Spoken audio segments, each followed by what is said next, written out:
Hello, Timeless Gamer Crew. We're talking PlayStation 2 Hidden Gems. My choice for Hidden Gem is going to be a 2002 action RPG, Summoner 2. Now, Summoner 2 is obviously the sequel to Summoner 1, which is on the PlayStation 2 as well. Summoner 1's a decent game. It's not bad. It's definitely worth trying, but it's quite clunky and archaic with some of its mechanics. I think a lot of people, if they came to it new today, would bounce off it. I'd suggest trying it. I wouldn't break your neck to play through it if it's not clicking with you. Summoner 2, however, is a fantastic game. A really, really good game. Now, this has still got a few issues you've got to get past. Again, it's that, kind of mid 3D era control-wise.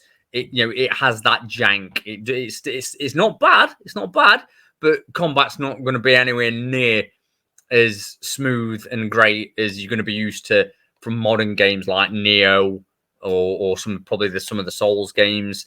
It's still fun to play, but it's just not as refined. But what makes Summoner 2 so good is everything else, really. Its story is just it's got a real lush flavor to it. It's got a real Arabian Nights type flavor to it, and a very decadent and a very noble kind of flavor to it. It's very unique, and the story as well as that nice uniqueness, that nice flavor, its characters, its world, and its puzzles all support that fantastically. The world itself is really good. It's brilliant. It evolves fantastically. It's very alien. There's so I love games like Morrowind that have a real alien, fantastical feel to them. For me, the best Final Fantasy games are the ones that when you explore the world, there's something really different about it. I really like Final Fantasy X because of how Spyro is and Zanarkand, and it's outlandish. It's not normal. It's something very creative. Summoner 2 has that too. You can see where Summoner 2 draws those influences from, but the way it evolves them and creates them is fantastic, and it does that with its characters as well. You journey to other world places, and you meet all these strange characters. There's a place called the Wheel of the Perdelian. I can never pronounce that right. Excuse me. I pronounce it so bad it makes me sneeze. But it's just very otherworldly and very surreal. That's it. There's Summoner 2 blends surreal and reality brilliantly. It is a very, very, very lush game. It's quite easy. It's one of those games that I think most people will breeze through. Your summoner powers make things really, really easy. So you might, if you're like me, there were times when I found myself getting a little bit bored because you could kind of smash through certain things. But the world was so interesting. I always wanted to move on to see the next part and what happened. And it's got a lot of great dynamics. You get to run your own court. You get to be a queen. Like you play as a girl, by the way. So you get to be a queen and dictate what happens in your kingdom, which adds a real nice bonus flavor to it. So I honestly, when you get into Summoner 2, it's one of those games that you just want to keep unraveling this world, unraveling these mysteries, seeing more of it, and I think it's a supremely underrated RPG. I think for me, it's my favorite PS2 game. So when I like the PS2 a lot. I think some of the games have aged quite poorly, unfortunately. But when you've got games like Vice City, The Warriors, Persona 3, all these great games on there.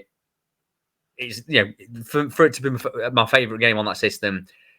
That's no small feat. So it's done really well to get that. So I would highly recommend it. Highly, highly, highly recommend it. If you like action RPGs, third-person action RPGs, it's got just a real unique flavor to it, and the ending is fantastic. Is just brilliant.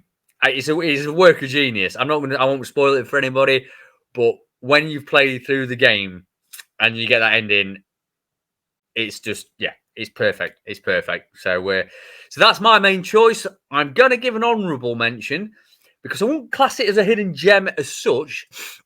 I just don't think many people realise it's on the system. But the legendary Deus EX, sorry, is a PlayStation 2 game as well. And it's actually a really, really good port of the PC original. It does water things down somewhat, but I actually think that'll suit people. I think if people like Sir Joe, who just like easy, but they just basically want to see a story, they don't really care for gameplay. I think that this version of Deus Ex would probably be the better way to experiencing it than rather than the PC rather than the PC version. The PS2 port would be better for him.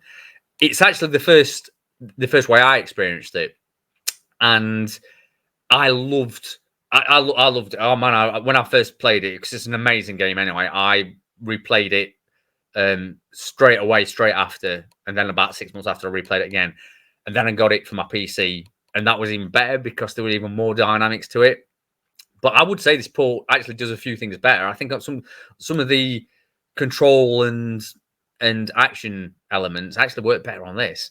So if you've ever wanted to play Deus Ex, but you're more about story and simplicity than you are about complexity and depth, the PS2 holds a very nice version for you.